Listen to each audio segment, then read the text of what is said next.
it's timely to address this topic with our BE Collaboration Network audience, and that includes all of you. Now, before I dive into the analysis or all the presentation, allow me to just read the land acknowledgement. We acknowledge that the lands on which we are hosting this conference include the traditional territories of many nations. We recognize that the many injustices experienced by the indigenous peoples of what we now call Canada continue to affect their health and well-being. We respect that indigenous peoples have rich cultural and traditional practices that have been known to improve health outcomes.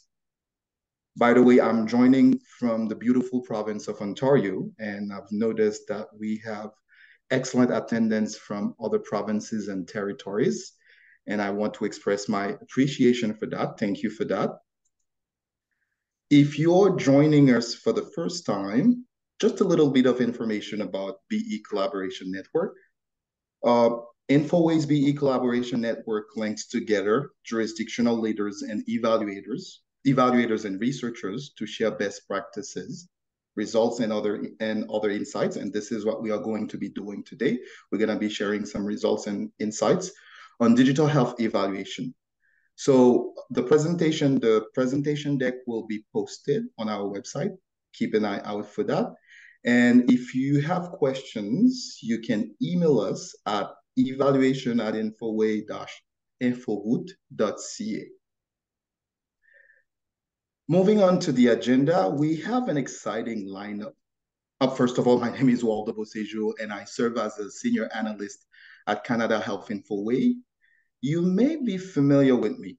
I've had the opportunity to deliver a couple of presentations to the BE Collaboration Network audience in the past. But today I'm wearing two hats. I'm gonna be your host and your presenter. And my presentation will be about Canadians' experience of connected care.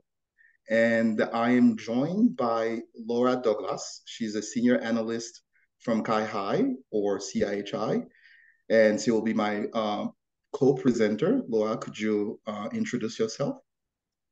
Thank you, Waldo. Yes, this is my first time at the B Network webinar series. As Waldo said, I'm a senior analyst with the Health System Analytics branch at CIHI, and I'm excited to present to you today about the physician perspective of care coordination and collaboration. Super. Thank you, Laura. So we have two presentations for you today. The first one is Canadians. So we'll take a look at Canadians' perspective, and the second one will about physicians' perspective when it comes to coordination of care. And following the presentations, we'll have a Q&A session for both presentations. And in terms of housekeeping notes, you have been put on mute, but feel free to use the Q&A feature to ask your questions. We have simultaneous interpretation available for this event. So if you would like to listen to this presentation in English, click the interpretation button at the bottom of your Zoom toolbar and select the French channel. And then you can click on mute original audio. But if you are listening in English, you do not need to do anything. La bonne nouvelle est que vous pouvez poser vos questions en français. Donc, je me ferai un plaisir de vous répondre. Switching back to English now, one crucial concept tied to our topic today is connected care. So the way I see it, connection leads to coordination and collaboration. When I started exploring this topic, I was curious about the definition of connected care. And this led me to a literature review, and during which I encountered various definitions. Some see connected care as, and I quote, as an approach to healthcare delivery that leverages the systematic application of healthcare information technology to facilitate the accessing and sharing of information, end of quote. But rest assured, I won't overwhelm you with the other definitions that I came across. But one thing that really struck me was the general consensus in the literature. Most scholars agree that connected care is a patient-centric model, or approach, if you will. So with that in mind, my presentation will center around patients' experience with care coordination and collaboration for the Canadian context. And in terms of presentation objectives, so we'll take a look at how Canadians are experiencing care coordination and collaboration in the healthcare system. We'll try to get a sense of Canadians' perceptions about communication amongst healthcare providers, HCPs for short. And then lastly, we'll take a look at Canadians' experience with the availability of their health information. To conduct our analysis, we employed data from the 2022 Canadian Digital Health Survey, CGHS for short. And this is an annual survey. You may be familiar with it, but it's an annual cross-sectional survey that collects information on various topics, and it is citizen-based. But the core questions focus on digital health technology utilization. And in the latest iteration of the survey, we introduced a section on connected health and care coordination to the questionnaire. This provides a breakdown of the sample achieved in 2022. We had a relatively large sample size, that allowed for slicing and dicing, as you can see in here, 12,445 Canadians across provinces and territories. So the last row of the table provides the actual number, the actual sample sizes that we completed for by provinces and territories. So we've weighted our survey results using demographics from the latest Canadian population census. Moving on to, just to give you an overview of the respondents we surveyed. In terms of age, we surveyed individuals aged 16 years and over, with the typical respondent being 48 years old, the average. In terms of language, nearly 3/4 of our respondents are English speakers. Gender-wise, we had slightly more women, but the variable we collected was we had male, female, and other gender diverse or non-binary. But since we have a lower percentage for the last category, it's not presented in here. Regardless of whether care services are accessed in person or virtually, English tends to dominate as the language used to access care by our respondents. And when it comes to rurality, 13% of our respondents reside in rural areas, as you can see. Our sample is predominantly white, if you look at the charts on the right-hand side. And we had smaller percentages of Indigenous, 4%, and Black, 3% respondents. But one thing that I would like to note, that I want you to note, is the CDHS, the Canadian Digital Health Survey, is a web-based survey and may not fully represent all segments of the Canadian population. For instance, Indigenous peoples living on reserves may not be well represented in our sample. And lastly, on the respondent profile side, from an economic standpoint, so over half of our respondents are employed. Now, let's dive into the findings you've been patiently waiting for. When it comes to perceptions about communication among healthcare providers, 74% of respondents reported that communication among HCPs was always or usually good. Communication among HCP is an important aspect of care coordination and collaboration. But you would agree with me that for this communication to happen, interoperable solutions for healthcare providers are essential, right? Now, patient health information is the lifeblood of connected care. There's no doubt about it, right? And our results indicate that in 2022, 24% of Canadians reported that their HCPs did not have access to their health information prior to or during their encounters. So clinicians require patient information to make informed decisions about their patients. So the lack of clinical information can be very frustrating for them. And similarly, as a patient, how would you feel if your HCP didn't have the information or access to your health information when you needed care? Just think this through. Now, in terms of experience with, or Canadians' experiences with connected care, what we found from our survey was over the past 12 months, 31% of Canadians encountered at least one problem related to a lack of coordination of care. And the most prevalent problems in this regard include having to repeat their health information to different HCPs, 21%, communication issues, 17%, time wasted due to ineffective communication and information sharing, 14%, and missing important parts of their health information during or prior to their encounters. 12% of Canadians reported this as a problem. When it comes to, what we tried to do, we tried to extrapolate the 31% figure to absolute population numbers just to get a value in terms of how many, or the number of Canadians that are impacted by these problems of lack of coordination. And we found that approximately 9.6 million Canadians experience at least one communication or coordination gap in their care in the past 12 months, as you can see from the donut chart on the left-hand side.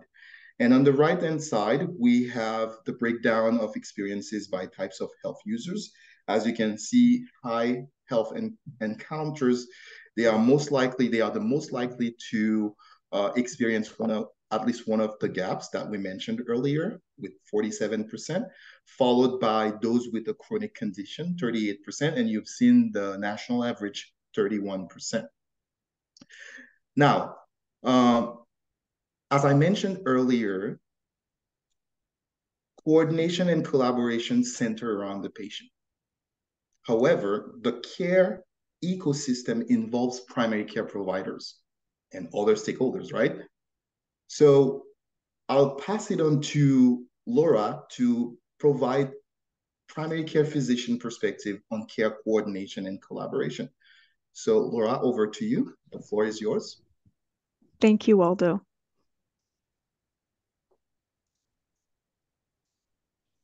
And I'm just going to share my screen.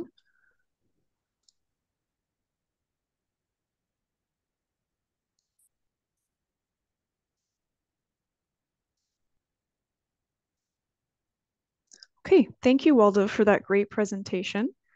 Today, I'm going to give you the physician perspective on care coordination and collaboration based on the 2022 International Health Policy Survey of Primary Care Physicians from the Commonwealth Fund.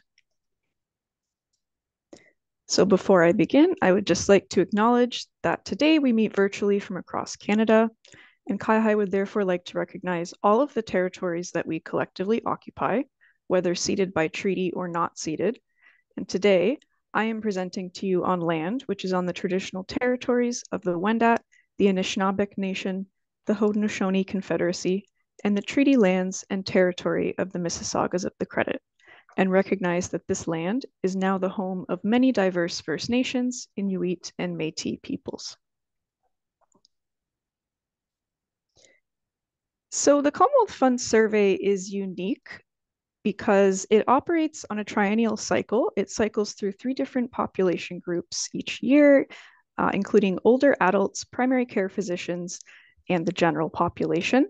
10 countries take part each year, and this allows us to compare Canada's responses from these different populations to other countries.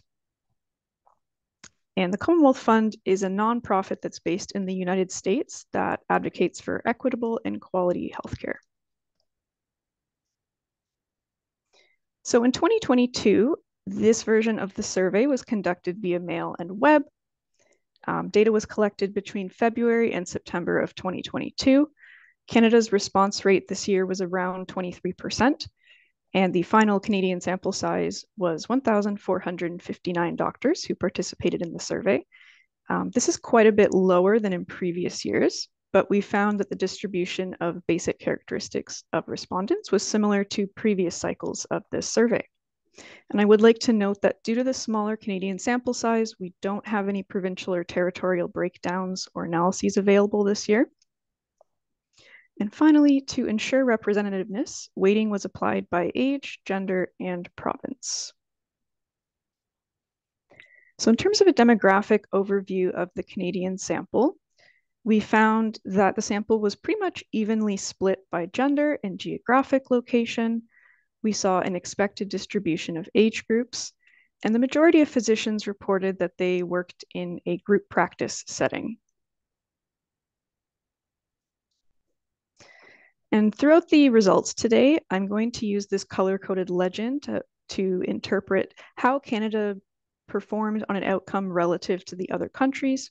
So the dark teal color indicates that Canada's response was significantly more desirable relative to the overall international average of the countries surveyed.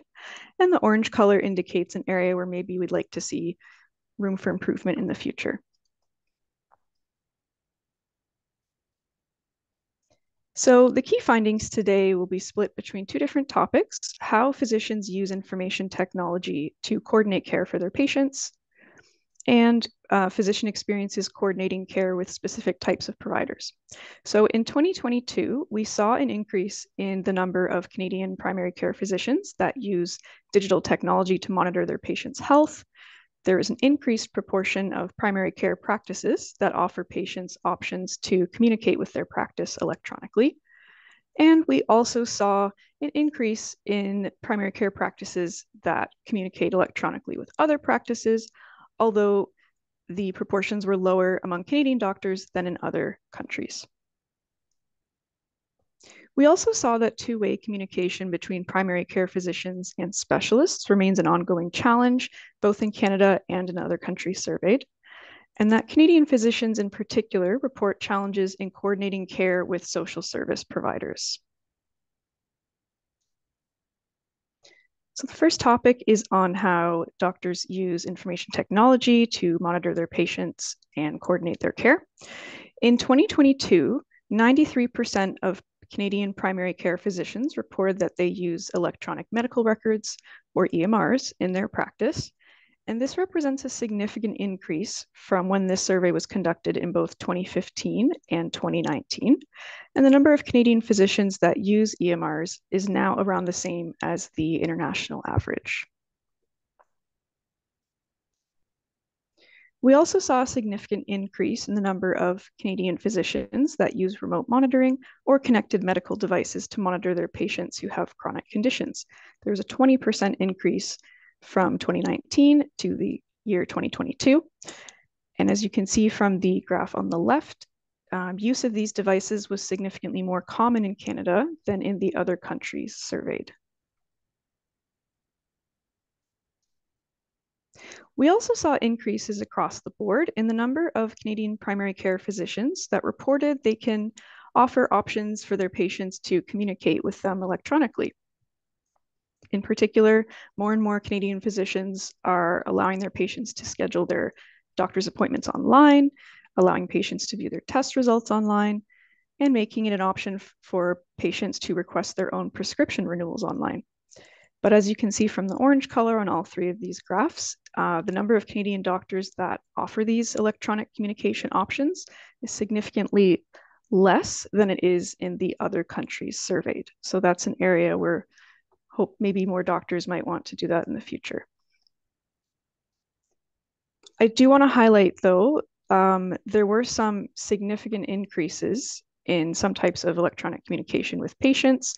In particular, the number of Canadian physicians that said they allow patients to communicate with their practice via email or a secure website about their medical concerns more than doubled from 2019. And now 1 in 2 doctors say that they offer this communication option to their patients. And similarly, the proportion of Canadian doctors that offer their patients to view their visit summaries online doubled as well from 2019. But again, there's still more common in other countries right now. We also saw increases across the board in the number of Canadian physicians that say they can communicate electronically with other practices and exchange information with other practices. In particular, there were significant increases over time in the number of doctors who say that they can exchange patient clinical summaries, test results, and medication lists with other practices. But again, it was less common in Canada than in the other countries surveyed. And this is despite around 3/4 of the physicians that took our survey in Canada reporting that they have electronic access to any regional, provincial, or territorial health information systems. Physicians were also asked about whether they usually receive updates and notifications when their patients have been seen for care outside of their practice. Only about 1/4 of Canadian physicians said that they usually receive notification when their patients are seen for after-hours care. This was significantly lower than the Commonwealth Fund average of 40%. But in terms of the number of doctors that say they receive notifications when their patient has been seen in an emergency department or admitted to a hospital, about 1 in 2 Canadian doctors reported that they usually receive notification about this, and this was on par with the international average. The second topic I want to talk about is care coordination with specific types of providers. So in 2022, we saw that most Canadian physicians report that they send patient history and reason for the consultation to a specialist when referring their patient to a specialist. And this was actually more common in Canada than in the other countries surveyed. But challenges remain for both Canadian physicians and physicians in other countries when it comes to receiving communication back from the specialist, especially about information made to a patient's care plan. And only 19% of Canadian physicians reported that they usually receive a report with the results of their patient's specialist visit within 1 week of service.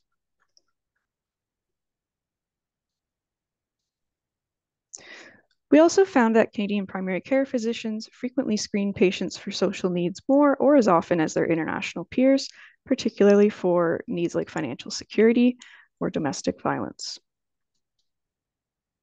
Another type of care provider that primary care physicians sometimes communicate with are those who provide home-based nursing care. So in 2022, less than 1/4 of Canadian physicians reported that they communicate with home-based nursing care providers about their patients' needs and the services provided. This was less than the international average of 27% this year.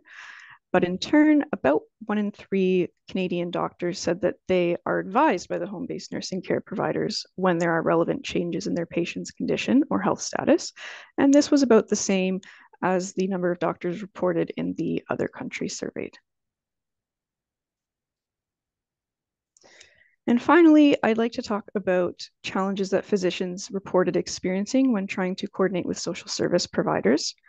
In particular, the top 2 concerns for Canadian physicians this year were challenges with inadequate staffing to make referrals and coordinate care with social service organizations. More than half of Canadian physicians said this was a major challenge for them. The next runner-up issue was lack of follow-up from social service organizations about which services their patients received or needed. These 2 issues were highlighted as being more commonly a concern among Canadian physicians than their peers in other countries. And you can also see that there is a significant increase in the number of Canadian primary care physicians that reported these 2 issues as being major challenges from 2019 to 2022. And some other challenges that Canadian physicians reported experiencing include too much paperwork regarding coordination with social services, a lack of awareness of social service organizations in the community, and a lack of a consistent referral system or mechanism to make referrals to social service providers. And in these latter 3 outcomes, the proportions of Canadian physicians reporting concerns with this was about the same as their peers in other countries. So to summarize, Canadian primary care physicians are increasingly using more and more digital technology to monitor their patients' health. They are increasingly offering patients more options to communicate electronically with them. And more, they're able to electronically exchange information with other practices, which is great. There's still room for improvement, especially when compared with their peers in other countries that were surveyed. And two-way communication between primary care physicians and other providers is an area of challenge in both Canada and abroad. And if you'd like to see more of the results from the 2022 Commonwealth Fund Survey, you can see them at CIHI.ca. The links are here. And the 2023 General Population Cycle Survey results will be released in 2024, so please stay tuned for that. And Waldo, I'll pass it back to you. Thank you. Thank you, Laura, for this excellent presentation. Let me just go back to the slide, to my presentation.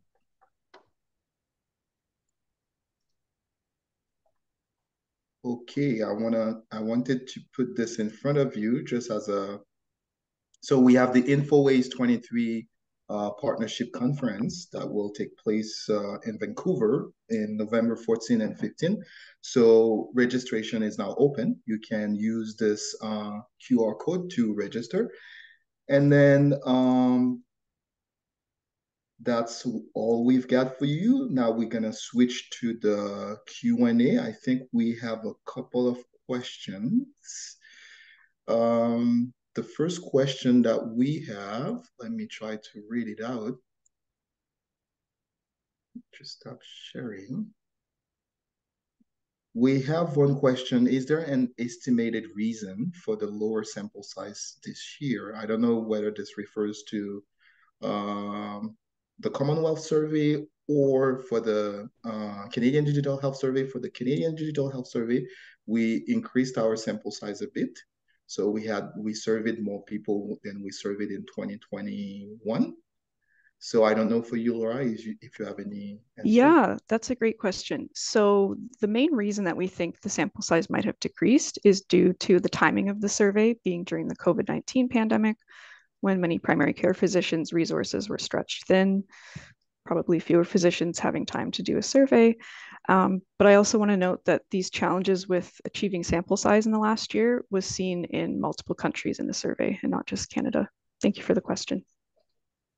Excellent. And then for those who have been asking whether we'll be sharing the presentation deck, yes, it'll be posted on our corporate website, and keep an eye out for that. And Laura, there is another question, and I think this one is probably a question that you can answer. This one is regarding your presentation. And this question is, what are the key challenges faced by the primary care physicians when it comes to coordinating care for patients with complex medical conditions? Yeah, thank you for the question. So I think patients with complex medical issues require complex care and can take a lot of time, a physician's time. I think there's a couple different aspects to it. So a patient that requires services from multiple specialists or providers means that their primary care physician now has to coordinate with multiple specialists or providers. And that's an increased labor on the part of the primary care physician. We did find in the survey this year that many of the primary care physicians in Canada were not satisfied with the amount of administrative work that they had to do. And this was considered more of an issue among the Canadian physicians than those in the other countries. So I definitely think, yeah, the increased labor of coordinating with other patients and also just the increased amount of time it takes to care for someone who has complex needs. Excellent. Now, there is another question. I think this one probably might be for me. How might poor coordination of care impact the health of Canadians? Well, that's a very interesting question. But one way I would answer this question is, first of all, poor coordination of care can have significant negative consequences for the health of Canadians. I mean, in several ways. There is no doubt about it. The first one could be delayed diagnosis and treatment, right? Another one could be fragmented care, because poor care coordination can result in fragmented care. You mentioned earlier that, for example, for those with chronic conditions, you have several or multiple care providers involved, and if there is no if the information, if the healthcare providers cannot access the health information, that will be very complicated. And wasted resources. We mentioned that earlier. When I presented my slides, there was one of the problems that was reported by Canadians was time. They wasted time. So time could be one of the resources that can be wasted because of a problem of poor coordination and patient frustration. The data showed it earlier that people are frustrated with poor uh, care coordination and health disparities, right? Because poor coordination can affect vulnerable populations. I know we didn't cover vulnerable populations in our survey, but this can exacerbate health disparities and inequities. For example, vulnerable populations, they tend to be more likely to have chronic conditions. And yeah, these are some of the problems that can result from a poor coordination of care. Let's see if there is any other question. Let me scan the thing. Oh, this one. That should be one for you, Laura. Yeah, Uh, so is this the question about data regarding coordination of care between primary care and different types of specialists? I'm especially interested in coordination with cancer specialists. yeah. That would be really interesting data to have. Unfortunately, I don't think it's part of the Commonwealth Fund Survey right now. The questions about specialists are worded very generally and don't specify different types of specialists like cancer specialists. Okay. So, what are your thoughts on potential policy changes or healthcare system reforms that you think could enhance coordination and collaboration in primary care settings? I know it's a pretty loaded question, isn't it? That's a big question. Um, well, I think increased use of information technology and standardized data can help Mhm. with improving coordination of care. And I think in 2023, governments across the country have dedicated to working on this. The other thing that I think could help would be if doctors are able to work in group practices or have other healthcare professionals on their teams. We found in the survey this year that those that work in group practices were more likely to coordinate with social service providers and other providers in general. And having other healthcare providers on your team, like nurses or case managers, can help spread that administrative burden around so that the primary care physicians have more time to focus on care rather than coordinating. Yeah. Let's see if we have other questions. I think we have others coming. Did the Commonwealth Fund Survey ask questions to physicians? Any recommendations for improving coordination of care? Oh, did the Commonwealth Fund ask for physicians' recommendations? Um, I don't think so. The interviews were, or the surveys rather, were mostly multiple choice questions. I don't think there were open-ended questions, but I can check and get back to you later if that's okay. Okay. And there is another question, and this might be for me. What can patients do to advocate for themselves when dealing with multiple providers? Yeah, that's an excellent question. And I think patients can take an active role in advocating for themselves when dealing with multiple healthcare provider. By the way, one aspect of coordination of care is patient engagement. They should be engaged in their own health management. I think one way they can do that is communication. I think they should communicate openly with their health care providers, and we've seen that communication. I think the CDHS 2022 we collected some information around patients communication with their healthcare providers. We do have some insights around this, and asking questions. They should ask questions.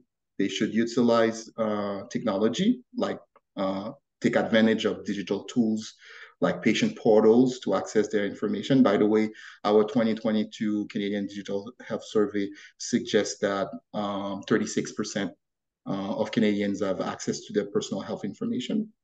So I think these are some of the things, and or maintaining their health records. That would be one of the things that they can do. Let's see if there are other questions. Let's see on this. Are there examples in other jurisdictions outside of Canada or of really good coordination of care between primary care providers and specialists, and perhaps digital systems implemented for that? Yeah, so I can't think off the top of my head based on the survey results, but I can definitely look at them and see the breakdown by country and get back to you on that. The results that I shared today are all comparing Canada to an international average, but it is possible that some countries surveyed had better experiences communicating with specialists than others.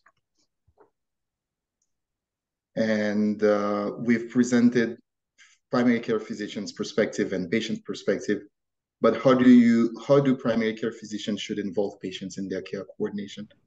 I know That's engagement, I talked about this. yeah, that's a great question. Um, Well, I think one thing that physicians can do is if they are offering electronic tools for their patients to utilize, like viewing their own test results online or their visit summaries, to communicate it to the patients. Because we found in the 2020 general population cycle of the survey that not as many patients are using these tools as physicians say that they are offering them. So communicating with patients about the tools that they can offer that allow patients to, take control of their own care, and also asking patients how they would like to be involved in their care. Keeping things person centric is always a good option. Yeah, I totally agree. And providing feedback to the patients and then, um, encourage them to use patient portals so they can have access to their own patient health information. That would be good too. Thank you, Laura, for the answer. Let's see if we have other questions. We've we've covered this one.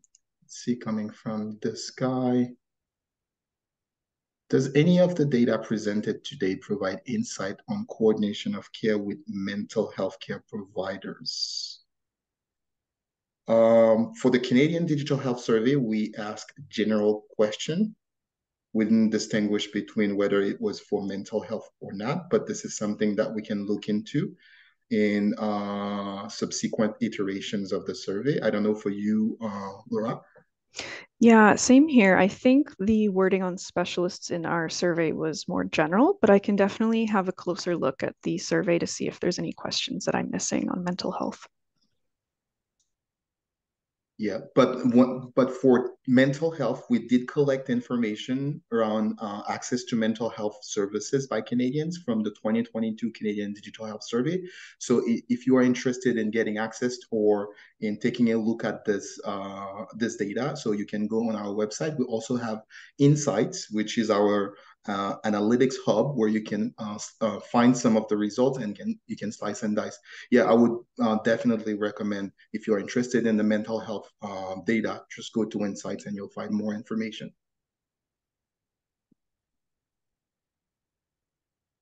There was a slide on HCPs receiving lower notifications for after-hour services over ER. By any change, or maybe any chance, did Commonwealth look at why? Wondering if there were any barriers in accessing one service over others. I'm going to have to think about that question a little bit before I answer. Could I get back to you on that later in the presentation? Okay, no problem. And then we have, I'm trying to be cognizant of the time. We have another question for Laura. Does the data support further breakdown or analysis within Canada, rural versus urban, academic versus non-academic, etc.? Yes, we should be able to do a breakdown for rural versus urban. I don't think academic versus academic would be an option. But another thing you could look at is the 2020 General Population Survey and the 2023 General Population Survey when it's released later this year. because it will talk about the patient experience. And we are usually able to look at rural versus urban regions and participants' education levels as well in terms of how they interact with digital health applications. Okay. Now let's see if we have other questions coming in. We've covered pretty much all of this. Let's see if I can pull up one. Are there metrics that we can use to track or measure the success of care coordination and collaboration efforts from a primary care physician's perspectives? So I can't think of any metrics off the top of my head, but I think one option would be for primary care physicians to ask for patient feedback on their satisfaction with the care they receive. And part of that could include how satisfied are they with the coordination of the care that they receive, with how the physician communicates it to them.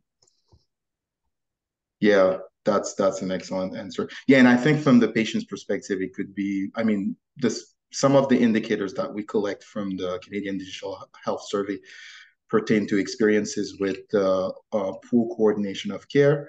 We can also try to estimate the time they wasted because we only ask them whether they wasted time having to repeat their information to multiple healthcare providers. And communication is also, we mentioned that earlier, that could be a good thing to continue to monitor over time.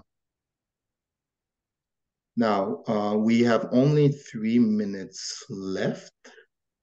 Uh, any other things you want to say before we close off, Laura? Oh, thank you for listening to our presentations today. Um, yeah, it's been great to see both the patient perspective and the physician perspective in the Canadian Yeah, context. yeah, I totally agree. And on our end at InfoWay, we will continue to collect information on patients' perspectives when it comes to care coordination and collaboration. We are planning our 2023 Canadian Digital Health Survey, which is the major data source for this types of analysis. And again, thank you for your attendance. Thank you for your participation. It was a great session. And I think it's the end. Bye. Bye, everyone. Take care.